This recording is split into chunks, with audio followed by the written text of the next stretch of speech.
साथियों, हमारा भारत ऋषियों, मनीषियों और संतों की धरती है। जब जब हमारा भारत, हमारा समाज किसी मुश्किल दौर से गुजरता है, कोई न कोई ऋषि, मनीषी इस धरती पर अवतरित होकर समाज को नई दिशा देता है।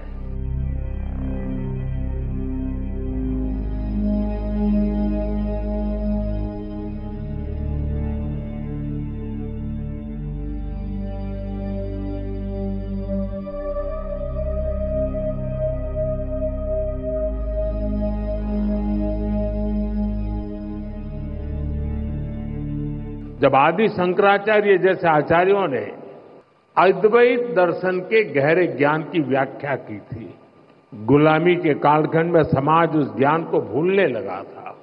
लेकिन उसी कालखंड में ऐसे ऋषि मुनि भी आए जिन्होंने अद्वैत के विचार से राष्ट्र की आत्मा को झकझोरा। हिंदू धर्म पृथिवीर कोणे कोणे आलोড়ন सृष्टि করছে। এটা বারংবার প্রমাণ করে দিচ্ছে এর থেকে শ্রেষ্ঠ ধর্ম আর কোথাও নেই। সবচেয়ে বড় কথা এটাই পৃথিবীর সবচেয়ে প্রাচীনতম ধর্ম, যা দিনে দিনে আবারও প্রমাণিত হচ্ছে। কিন্তু এবার বেরিয়ে এলো এক এমন রহস্যের কথা যা গোটা পৃথিবীকে হতবাক করে দিয়েছে। হিন্দু ধর্মের খোঁজ পাওয়া গেছে এক এমন দেশে যেখানে দূর দূরান্ত পর্যন্ত কোনো চিহ্ন পাওয়া যেত না। কোন দেশ এবং এখানে কি ঘটেছে জানার আগে কমেন্টে জয় শ্রীকৃষ্ণ লিখতে ভুলবেন না। সকলকে পুরাণ কথা নতুন একটি ভিডিওতে স্বাগত। আজকে আপনারা জানবেন কোন দেশের ইতিহাসে হিন্দু ধর্ম ছিল। ভিডিওতে এগোনোর আগে সবাই কাইন্ডলি আমাদের চ্যানেলটি সাবস্ক্রাইব করে নেবেন। বর্তমান দিনে বিশিষ্ট দেশগুলির মধ্যে অন্যতম হল মঙ্গোলিয়া। এই দেশে সংস্কৃত ভাষা এবং হিন্দু সংস্কৃতির একটি স্পষ্ট ছাপ দেখতে পাওয়া যায়। শুনে অবাক হলেন তো? মঙ্গোলিয়া পূর্ব এবং মধ্য এশিয়ার একটি ল্যান্ডলক দেশ, যার সীমা উত্তরে রাশিয়া এবং দক্ষিণ পশ্চিম চীনে এসে মিলিত হয়েছে। এই দেশের রাজধানী এবং সবচেয়ে বড় শহর উলানবাতার। এখানেই দেশের 38% মানুষ বসবাস করেন। ইতিহাস থেকে জানা যায় পূর্বে মূলত মঙ্গল নামে যে দেশ ছিল তা পরে 3 ভাগে বিভক্ত হয়। মঙ্গল দেশের একটি ভাগ চীনের মধ্যে রয়েছে, যেটি আন্তরিক মঙ্গোলিয়া নামে পরিচিত। মুখ্য অংশ যেটি স্বাধীন তা মঙ্গোলিয়া নামে পরিচিত। আরেকটি অংশ রাশিয়ার অধীন, যে অংশটিকে সাইবেরিয়া প্রদেশের অধীন করে দেওয়া হয়েছে। মঙ্গোলিয়া রাষ্ট্রীয় ধ্বজা স্বয়ম্ভু নামে পরিচিত, যা সেখানকার অধিবাসীরা স্বয়ম্ভু বলে উচ্চারণ করে থাকেন। এটা তো আপনারা সকলেই জানেন, স্বয়ম্ভু একটি সংস্কৃত শব্দ। এখানে এখনও ভারতীয় আয়ুর্বেদ এবং পঞ্চাঙ্গের প্রচলন রয়েছে। সপ্তাহের দিনগুলির নামের সাথে ভারতীয় নামের মিল পাওয়া যায়। যেমন রবিবারকে আদিয়া অর্থাৎ আদিত্যবার, সোমবারকে সোমিয়া, মঙ্গলকে অঙ্গারক, বুধবারকে বুদ্ধ, বৃহস্পতিবারকে বৃহস্পত, শুক্রবারকে শুকর আর শনিবারকে শাঞ্চির বলা হয়। অনেক মঙ্গোলিয়ান সংস্কৃত নামও রেখেছেন, যেমন ভূতপূর্ব রাষ্ট্রপতির নাম শম্ভু ছিল। মঙ্গল দেশের প্রথম বৈজ্ঞানিক যিনি অন্তরিক্ষে গিয়েছিলেন তার নাম গৌরক্ষ ছিল। এছাড়া এখানে অনেক ব্যক্তির নাম কীর্তি, কুশলী, কুমুদ, সুমের রাখা হয়। সম্রাট কুবলাই খান চীনে মঙ্গল বংশের প্রথম শাসক ছিলেন, যিনি তিব্বতের বৌদ্ধ মহাযান ধর্মের প্রধান আচার্য ফাগোসপাকে পিকিংয়ে ডেকে এনে তার কাছ থেকে দীক্ষা গ্রহণ করেছিলেন। কুবলাই খান চীনের বুয়াই খান নামক পর্বতে মঞ্জুশ্রী দেবীর বিশাল মন্দির বানিয়েছিলেন। এছাড়া ইনি চীনের প্রাচীরের পশ্চিম দরজায় এক বিশেষ সংস্কৃত মন্ত্র লিখিয়েছিলেন।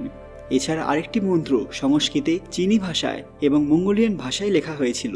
এখানে অনেক ছোট ছোট বৌদ্ধ বিহার রয়েছে। মঙ্গোলিয়ায় খান উপাধি মানেই তিনি ইসলাম ধর্মের ব্যক্তি নন।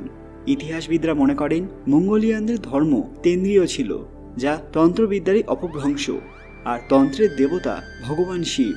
এই কারণে এখানে সমাধিস্থলগুলিতেও ভগবান শিবের ত্রিশূল আবশ্যিকভাবে লাগানো হয়ে থাকে। এমনকি চেঙ্গিস খানের সাংকেতিক সমাধিস্থলেও ভগবান শিবের ত্রিশূল লাগানো আছে। এখানে প্রমুখ বৌদ্ধ বিহারের দরজায় সংস্কৃতে একটি বাণী লেখা আছে। এই স্থান চারিদিক থেকে শঙ্খ, চক্র ইত্যাদি ছবি দ্বারা পরিবেষ্টিত হয়ে আছে।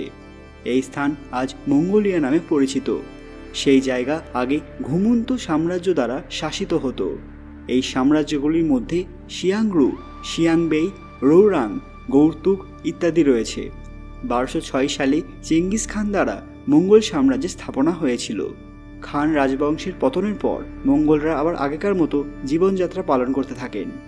16 এবং 17 শতকে মঙ্গোলিয়ায় তিব্বতী বৌদ্ধ ধর্মের প্রভাব যুক্ত ছিল। 17 শতাব্দীর শেষে মঙ্গোলিয়ায় অধিকাংশ জায়গায় কিং রাজবংশ শাসন করতে থাকে।